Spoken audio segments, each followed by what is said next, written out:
Petit Jornal. Inteligência e irreverência em doses diárias.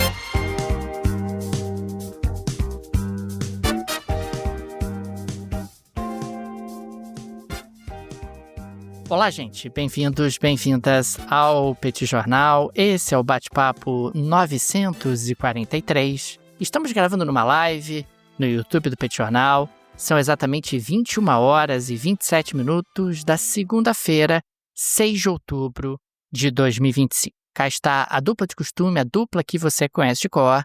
Tanguy, o Bagdadi animado, contente, preparado, revigorado, resiliente, retumbante, descansado e tarifado.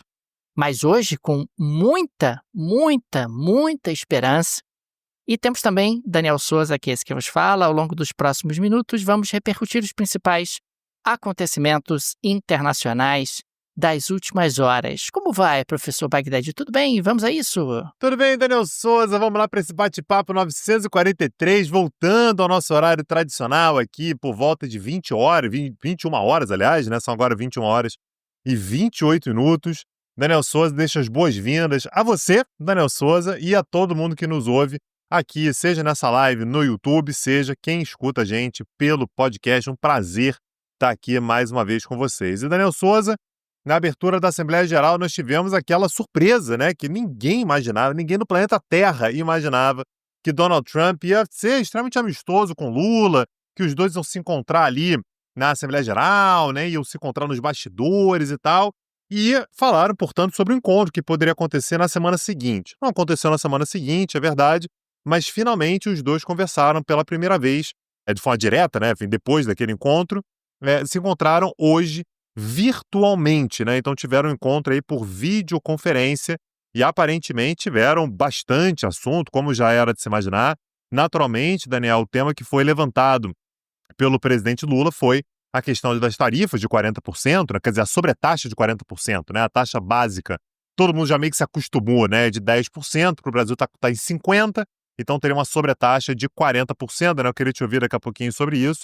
O Brasil também, né? O Lula também falou sobre o fim das sanções contra autoridades brasileiras, incluindo a aplicação da lei Magnitsky contra o ministro Alexandre de Moraes.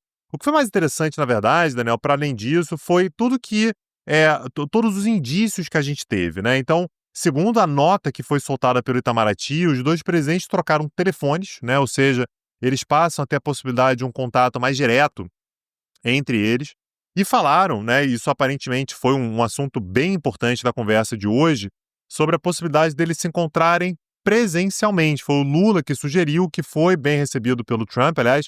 Isso apareceu na nota do Itamaraty e depois o Trump, falando para a imprensa, confirmou que os dois, de fato, esperam se encontrar e 3 possibilidades foram levantadas. A primeira delas, que não me parece nem um pouco provável, é que o Donald Trump, né, o presidente dos Estados Unidos, venha para a COP30, que vai acontecer em novembro, em Belém do Pará.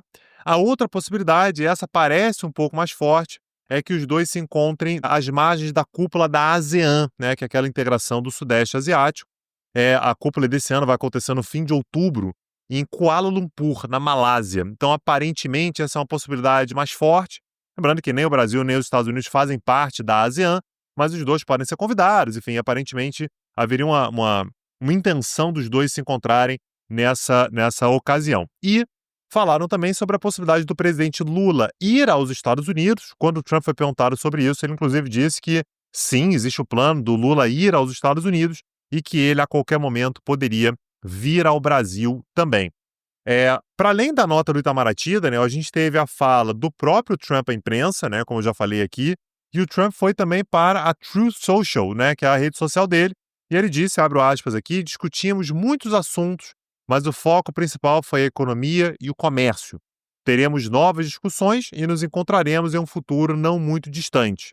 Nossos países se darão muito bem juntos. E o Lula, por sua vez, descreveu o encontro como uma oportunidade de restaurar relações amigáveis de 201 anos entre as duas maiores democracias do Ocidente. Ao que tudo indica, Daniel, isso também foi colocado na nota do Itamaraty, a questão comercial ela foi delegada pelo Trump para outras pessoas do governo, inclusive o Marco Rubio, lidarem com isso.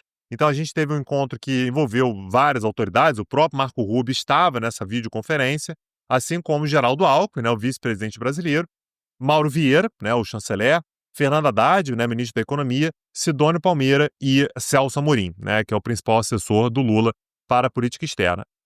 Chamou atenção também, Daniel, eu queria te ouvir sobre isso também, que o ex-presidente Jair Bolsonaro não foi mencionado na conversa, né, não houve nenhuma menção. Então, a gente já falava sobre isso, né, Daniel, que o Bolsonaro foi mencionado naquela primeira carta que o governo Trump mandou para o Lula, mas não parecia ser muito foco, né? Não parecia que era sobre o Bolsonaro e tal. O Bolsonaro era mais um tema que foi mencionado ali, mas no dia de hoje, portanto, na conversa de hoje, né, Jair Messias Bolsonaro não foi mencionado na conversa, Daniel. É interessante, Tanguy, porque desde o início desse processo a gente destacou a importância da questão comercial, né? Que mais cedo ou mais tarde a questão comercial ganharia ainda mais espaço e me parece que foi algo que aconteceu no dia de hoje. É óbvio que as coisas podem mudar, podem surgir fatos novos, mas nós observamos aí uma conversa muito circunscrita à questão comercial, que é muito cara ao Donald Trump, e em vários momentos ao longo dos últimos meses, ele sugeriu ali alguns incômodos com o Brasil em relação à questão comercial. Ele destaca sempre que o Brasil cobra tarifas de importação muito elevadas em relação aos Estados Unidos e que isso cria uma assimetria comercial muito significativa. É claro que muita gente no Brasil vai dizer, puxa, mas o Brasil tem déficit comercial com os Estados Unidos, o que é verdade. Mas Donald Trump quer melhorar os seus resultados comerciais, mesmo com aqueles países com os quais os Estados Unidos têm superávit. Certamente, nessa negociação, questões relacionadas a tarifas e a abertura do mercado brasileiro para produtos e serviços americanos certamente vai se tornar um elemento importante. Existem, inclusive, segmentos sensíveis, como é o caso do etanol, o setor de serviços, também o setor de compras governamentais. Não sabemos até que ponto o governo brasileiro estará disposto a negociar, mas certamente os americanos vão trazer esses elementos dentro da dinâmica de negociação. A pressão claramente vai ser aquela que Trump sempre faz. Olha, eu posso eventualmente estar reduzindo as tarifas que eu impus contra você, contando que você me ofereça algumas vitórias e você me ofereça algumas aberturas em relação ao seu comércio ou ao seu mercado para que eu possa melhorar os resultados comerciais dos Estados Unidos. Esse aspecto nos chamou bastante atenção. É claro que mais à frente alguns temas mais sensíveis podem eventualmente reaparecer, questões relacionadas a Big Techs, questões relacionadas a aspectos políticos, mas nesse primeiro momento a preocupação foi, sobretudo, comercial. Olha, precisamos falar de comércio, precisamos realmente entrar nessas discussões, e são discussões efetivamente de alcance do Poder Executivo. O Poder Executivo pode realmente mexer em questões comerciais, tem autonomia para isso, e aí a discussão entre esses dois chefes de Estado me parece bastante oportuna nesse sentido. É sempre importante lembrar que muita gente no Brasil, principalmente aqueles setores que são mais protegidos, gostam de dizer, mas os produtos americanos entram com tarifas muito baixas e tudo. Gente, os produtos americanos que entram com tarifas muito baixas é porque são estimulados pelas tarifas baixas.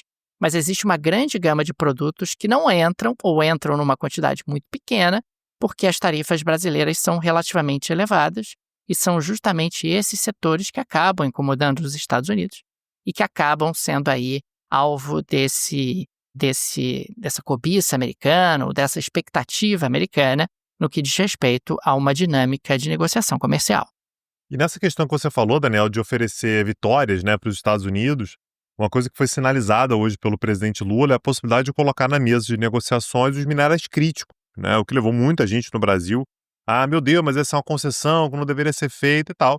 A posição do governo brasileiro tem minerais críticos no Brasil que precisam ser explorados e isso pode ser feito desde que a cadeia toda esteja no Brasil, desde que o Brasil não extraia esses minerais e os venda sem qualquer tipo de processamento. Se o Brasil conseguir, mesmo que seja com uma empresa norte-americana, fazer algum tipo de processamento aqui no Brasil, o Brasil estaria disposto, né? Então me parece que também é uma forma de o Brasil conseguir oferecer para os Estados Unidos algum tipo de vitória. Vão-se os anéis, ficam os dedos, me parece que a lógica é mais ou menos essa. E no caso dos minerais críticos, Tanguy, o Brasil, em várias situações, precisa de apoio estrangeiro, realmente, seja do ponto de vista tecnológico, seja do ponto de vista de investimentos, e, consequentemente, uma parceria comercial com os americanos nesse sentido pode ser proveitosa para o Brasil. É lógico que você tem que tomar cuidado com os detalhes, é lógico que existe aí toda uma preocupação em internalizar a produção dessas etapas o máximo possível, essas etapas do processo produtivo relacionados a minerais críticos, para que o Brasil não seja um mero explorador desses minerais, exportador desses minerais na forma mais bruta, mas de qualquer maneira pode ser uma oportunidade interessante. O Brasil tem um grande potencial relativamente inexplorado e parcerias com os Estados Unidos podem ser vantajosas para o país, sim. E aí, outra coisa que foi interessante, né, foi o Trump falando em determinado momento ali, falando depois, né, da conversa, e ele deu a entender, Daniel, que ele estava muito mal-humorado naquele dia, né, que o dia tinha sido ruim porque, como ele falou, né, ele reclamou que a escada rolante não estava funcionando, que o teleprompter parou, que ele estava tendo um dia muito ruim e tal, e que ele dá a entender, Daniel, que ele estava mal-humorado e que a melhor coisa do dia dele foi encontrar com o Lula. Encontrar com o Lula, melhorou meu dia, foi um encontro bom, foi um encontro, sabe, que pareceu para ele muito, muito oportuno, né? Então, isso é uma coisa que é importante. Claro que a diplomacia, Daniel, ela tem muito protocolo, ela tem muita coisa de as coisas são combinadas antes e tal, mas há determinadas pessoas que no âmbito diplomático, aqui eu não estou fazendo jus e falou se é bom, se é ruim, mas que tem uma coisa muito do momento, né? E me parece que tanto Lula quanto o Trump, por mais diferentes que eles possam ser, eles têm isso em comum, né? Eles consideram que o olho no olho, aquele momento no qual você aperta a mão, que você tem uma conversa rápida e tal, que isso pode fazer a diferença. E aparentemente, algo que tudo indica, isso é dito tanto pelo Lula quanto pelo Trump, aliás, o próprio termo da química, né? Aliás, a química não apareceu na nota do Itamaraty. A nota do Itamaraty, uma coisa formal e tal, falava lá, a química entre os dois. Me parece que é algo que para os dois pesou bastante naquele momento, eles conseguiram conversar e tal, e portanto essa videoconferência que os dois tiveram hoje vai exatamente nesse sentido. Não tem absolutamente nada garantido, né, Daniel? A gente tem que ver para onde que isso tudo vai dar, mas de qualquer maneira, até o presente momento, isso aparentemente fez uma boa diferença. Um dos temas que provavelmente vai ser tratado vai ser o tema das Big Techs.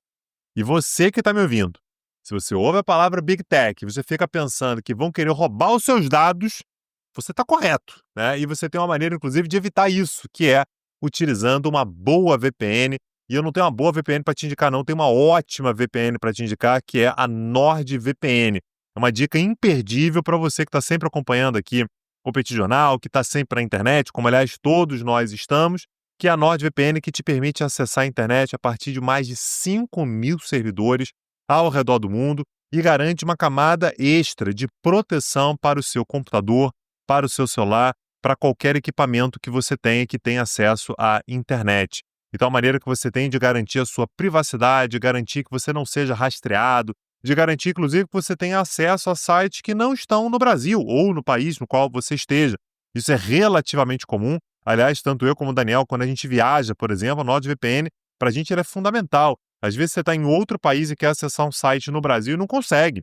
Às vezes você está em algum país e você quer acessar um site de um terceiro país, faz diferença ter a NordVPN garantindo que você tenha seguro. Com o link que está na descrição desse episódio, você garante desconto, um período adicional, pode ser até de 4 meses, de até 4 meses adicionais no seu plano, se você assinar um plano de 2 anos, além de 30 dias para arrependimento. Você assina lá, não gostei, não está funcionando, para mim não gostei, para mim não funcionou, não me atendeu. Em 30 dias você recebe seu dinheiro de volta. Eu duvido muito que você vai utilizar esse recurso, mas são todas as vantagens que a NordVPN traz para você no link que está na descrição desse episódio.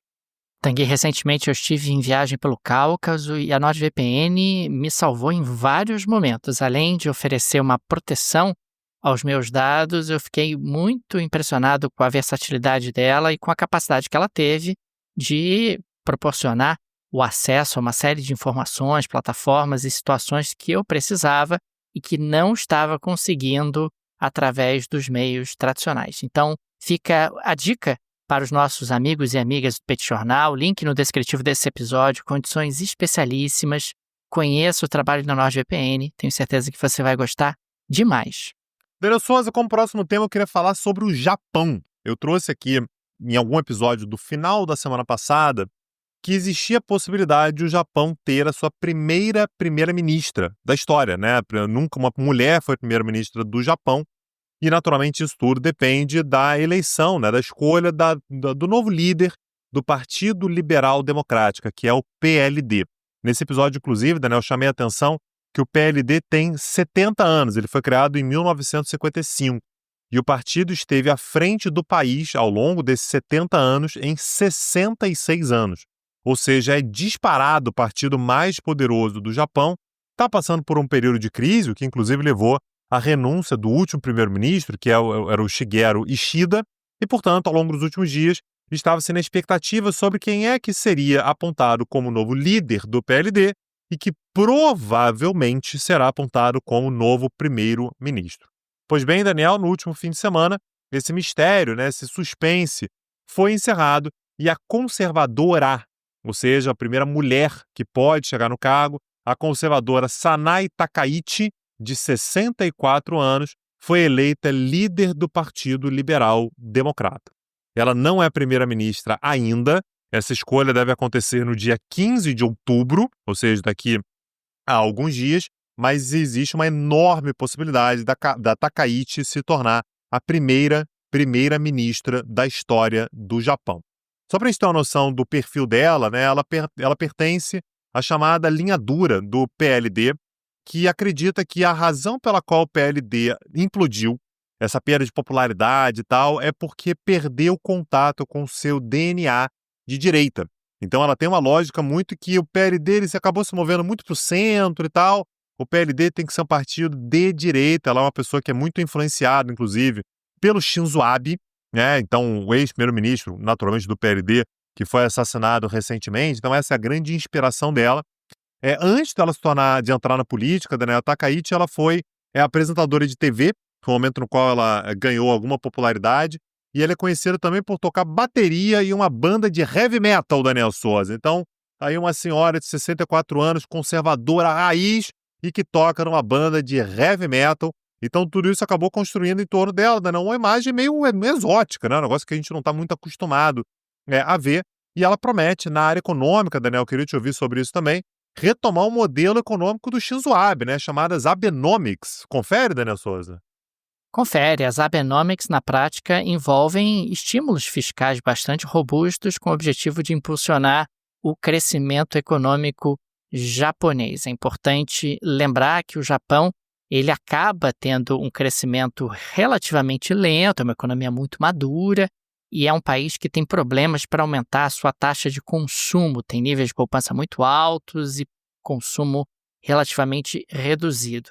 E também é interessante, Tanguy, porque o governo do Japão está estudando a possibilidade de expandir o escopo das tarifas anti-dumping para incluir exportações indiretas via terceiros países. O motivo principal é a superprodução da China de aço e materiais industriais exportados a preços artificialmente baixos que tem prejudicado indústrias japonesas. A China estaria enviando produtos semi-acabados para terceiros países onde passam por pequeno processamento adicional antes de serem reexportados para o Japão. Setores como siderúrgico e químico têm pressionado no Japão por esse tipo de bloqueio.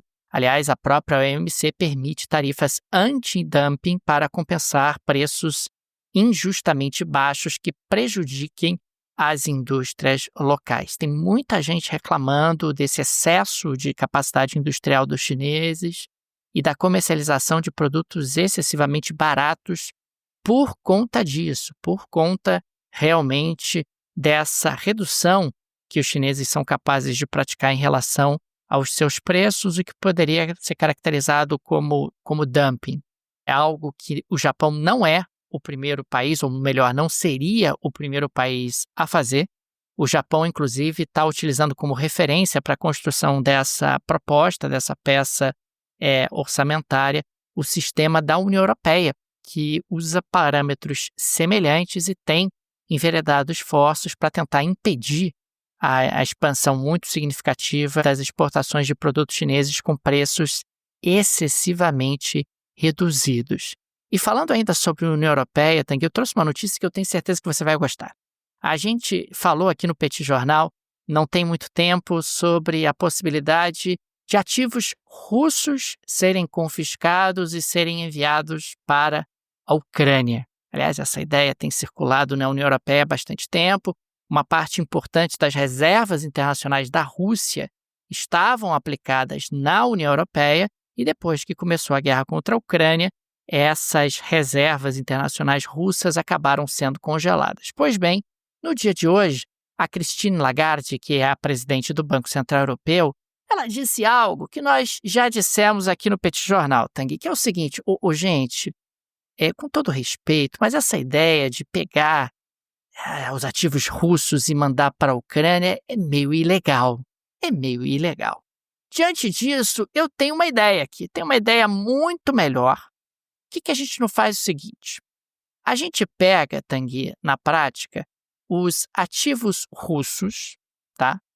E acaba utilizando esse dinheiro para comprar cupons de zero juros, zero rendimento, cupons, ou seja, títulos, papéis, emitidos pela Comissão Europeia, com garantias dos governos da União Europeia, e aí a gente pega esse dinheiro e empresta para a Ucrânia na forma de empréstimos de reparações.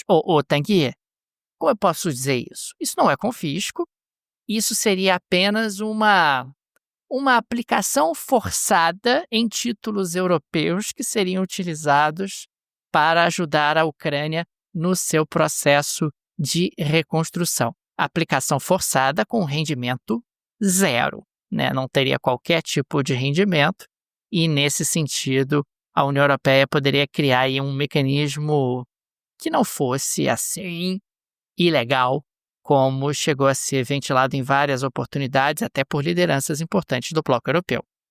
Daniel Souza, eu queria trazer mais uma pauta aqui sobre um país que a gente visitou recentemente, né, para falar um pouquinho sobre Madagascar. A gente teve Madagascar esse ano agora, né, ali no final de abril, início de maio, né, a gente esteve por lá. E a gente, por lá, Daniel, a gente viu muito a imagem do presidente, né, que é o Andry Rajoelina. O Andry Rajoelina, Daniel, ele é um jovem, né, ele tem atualmente 51 anos, mas ele está no poder desde os seus 35 anos, né, ele chegou ao poder a partir de um golpe de Estado no ano de 2009. E o país está em convulsão, Daniel, pelo fato de que ele teve que indicar um novo primeiro-ministro, né, depois de apenas uma semana desde a dissolução do governo anterior. Então, é de fato um momento muito instável no país. Está parecendo a França, Daniel, dissolvendo o governo, aí, novo primeiro-ministro e tal. Isso tem acontecido porque, ao longo das últimas 3 semanas, o país, né, Madagascar, tem passado por uma série de protestos cada vez maiores, principalmente na capital Antananarivo. A gente teve, Daniel, ao longo na verdade, a origem, né, dessas manifestações, começaram com cortes de água e de energia, o que é algo muito sensível em Madagascar, Daniel, pelo fato de que a estimativa é de que apenas 1/3 da população tem acesso à energia de forma regular. É muito comum que a gente tenha cortes frequentes, que você tenha apagões. Então, isso é meio que a realidade de grande parte do país. Aliás, quando a gente esteve lá, né, Daniel, a gente esteve num hotel de excelente nível e a gente viu como é que era difícil, assim, acesso à internet é difícil, os serviços são complicados e tal. Então, a população ela foi às ruas a princípio por conta dessas manifestações acerca de água e de energia, mas acabou se tornando uma manifestação sobre tudo que está por aí, né? Então, a gente quer fazer uma manifestação contra o presidente, contra a corrupção, contra a violência policial, contra a falta de emprego, contra a falta de direitos. E, mais uma vez, Daniel, a gente falou sobre isso recentemente nas manifestações que varreram o Nepal. São manifestações que estão sendo convocadas pela geração Z, então pela juventude, né? Pessoas que têm ali menos de 30 anos e que se sentem absolutamente desprestigiadas pelo governo, não tem alternativas econômicas, não tem emprego, não tem boa formação. Então, a gente teve essas manifestações sendo convocadas, inclusive, por um grupo, né, um grupo online chamado Gen Z Madagascar. Então está sendo inspirado diretamente nas manifestações que aconteceram no Nepal e no Marrocos e está dando muito trabalho para o presidente Rajoelina. A principal pauta nesse momento, inclusive, é a renúncia do presidente. A renúncia do presidente é uma das principais pautas. Lembrando, ele está no poder desde 2009, né? Então ele está 17 anos, 16 para 17 anos no poder, e existe, portanto, uma pressão bastante grande sobre o Madagascar. É importante notar, Daniel, como é que essas manifestações elas são ligadas, né? Parece meio que o espírito do tempo, né? O Zeitgeist. Então, essa ideia de manifestações que têm características mais ou menos parecidas em diferentes lugares. Vamos acompanhar, Daniel, até onde vai a resistência aí do governo de Andry Rajoelina diante dessas manifestações em Madagascar, Daniel. E é interessante, Tanguy, porque nós visitamos 7 países do continente africano e Madagascar era claramente o mais pobre, não só pelos dados econômicos que nós levantamos, como pela realidade. Quer dizer, a realidade ela se impôs diante dos nossos olhos, era o país claramente com a infraestrutura mais precária dentro dos países que visitamos, era o país com a renda mais baixa, era o país onde as pessoas, inclusive, falavam menos outras línguas, a não ser a língua nativa. Era o país, inclusive, onde a figura do presidente era onipresente, um presidente ainda relativamente jovem. E eu lembro de ouvir de alguns nativos a desconfiança porque pouco tempo antes o presidente de Madagascar tinha conseguido uma nacionalidade francesa, ou seja, ele provavelmente, era isso que as pessoas levantavam, em algum momento, imagina, fugir para a França depois de ter enriquecido bastante em Madagascar. Tanguy, dito isso, vamos à geleia da Shakira de hoje? Por favor, Daniel, o que você tem na geleia da Shakira de hoje? Me conta. Tanguy, eu sei que você é um fã de UFC. Você não gosta muito desse esporte? Já gostei mais, mas sim. Tanguy, ano que vem teremos um UFC na Casa Branca. Veja você, o presidente dos Estados Unidos, Donald Trump, disse nesse domingo, dia 5, que um evento do UFC será realizado em 14 de junho do próximo ano no gramado da Casa Branca. Por quê? Porque nesse dia, 14 de junho de 2026, Donald Trump estará celebrando 80 anos. Consequentemente, ele merece um evento dessa grande envergadura, um evento do UFC, que será organizado pelo amigo dele, segundo palavras do próprio Trump, o Dana White, e será ali nos jardins da Casa Branca. Mas fique tranquilo, Tanguy, porque nós temos aí o Dana White dizendo que depois vai replantar toda a grama do jardim da Casa Branca, que não vai haver nenhum tipo de prejuízo à infraestrutura desse aparelho histórico dos Estados Unidos da América, mas teremos aí algo, no mínimo, curioso, Tanguy. Um evento do UFC em pleno jardim da Casa Branca. Será montado um octógono para celebrar os 80 anos do Donald Trump.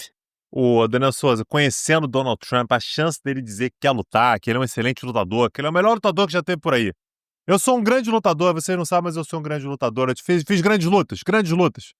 As maiores lutas, as maiores de todas as lutas. A chance é gigantesca, viu, Daniel Souza? Então, você tá falando igual o Donald Trump, hein, Tanguy? Pô, tá empilhando um monte de palavras, assim, pra tentar ratificar a mesma ideia, às vezes andando um pouco em círculos. Enfim, fica esse registro. Ô, Daniel Souza, foi proposital. Eu te agradeço pelo elogio. Eu sei, mas eu tô elogiando o seu talento. Eu tô elogiando a sua capacidade de emular o discurso de Donald Trump. Fica aqui o meu elogio público. Ô, Daniel Souza, vou pedir para as pessoas, então, dizerem quem que elas acham que Donald Trump deveria enfrentar, né? No seu aniversário, ali na frente da Casa Branca, no Pentágono, não, né? No octógono que vai ser montado na frente da Casa Branca, no gramado da Casa Branca.